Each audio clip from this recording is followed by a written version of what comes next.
नमस्कार, मैं अंजना और आप देख रहे हैं कर्म कसौटी न्यूज। आइए रुक करते हैं आज की बड़ी खबर पर। 161 पुलिसकर्मी हो गए गुमशुदा, छुट्टी पर जाने के बाद नहीं कराई आमद। कानपुर कमिश्नरेट में तैनात रहे 161 पुलिसकर्मी गुमशुदा हैं। कोई चंद दिनों से तो कोई 3 या 6 महीने से गायब है। विभाग लगातार ढूंढ रहा है, उन्हें नोटिस भेज रहा है, पर यह है कि सामने आते ही नहीं। सभी पुलिसकर्मी छुट्टी लेकर अपने घर गए थे, लेकिन इसके बाद वापस ड्यूटी पर नहीं लौटे। थक हार कर विभाग ने उनकी रिपोर्ट बनाकर मुख्यालय भेज दी है। वैसे तो पुलिस विभाग में जल्दी अवकाश नहीं मिलता है। जब भी पुलिस वाले छुट्टी पर जाते हैं तो उनमें से कई पारिवारिक या अन्य किसी कारण से रुक जाते हैं और समय पर आमद नहीं कराते। ऐसा ही किया है शहर के 161 पुलिस कर्मियों ने। इसमें कानपुर कमिश्नरेट के चारों जोन पुलिस लाइन कार्यालय और यातायात विभाग में तैनात पुलिसकर्मी शामिल है। विभागीय सूत्र बताते हैं कि ये जो पुलिसकर्मी लंबे समय तक गैर हाजिर रहते हैं और विभाग के पत्राचार पर भी रिस्पांस नहीं देते हैं, उन्हें डिसलॉकेट की श्रेणी में डाल दिया जाता है। वापस न लौटने पर इन सभी को भी इसी श्रेणी में डाल दिया गया है।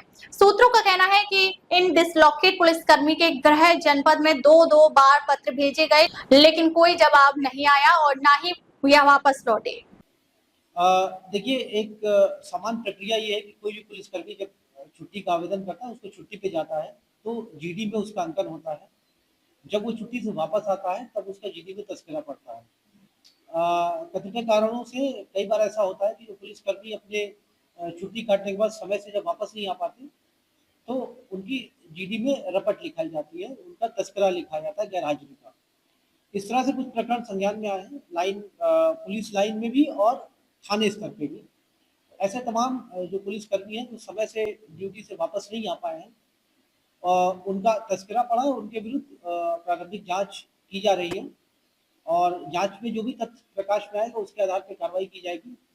कई बार ऐसा होता है कि कुछ जेन्युइन रीजंस भी होते हैं, किसी का एक्सीडेंट हो गया है, किसी के घर में कोई जेन्युइन इश्यूज है, तो उसको हम लोग जांच के क्रम में जो भी तथ्य प्रकाश में आता है, यदि यह तथ्य प्रकाश में आता है कि जानबूझ करके लापरवाही से और यदि कोई गलत उद्देश्य से गैर हाजिरी हुई है तो उसको फिर दंड दिया जाता है। नियमानुसार जो भी कार्रवाई होती है, जो पुलिस रेगुलेशन के आधार पर जो भी कार्रवाई है, हिसाब से वो अमल में लाई जाती है। अब तक ले बस इतना ही, फिर मिलते हैं एक ऐसे ही खास खबर के साथ। अब तक ले नमस्कार और देखते रहिए कर्म कसौटी न्यूज।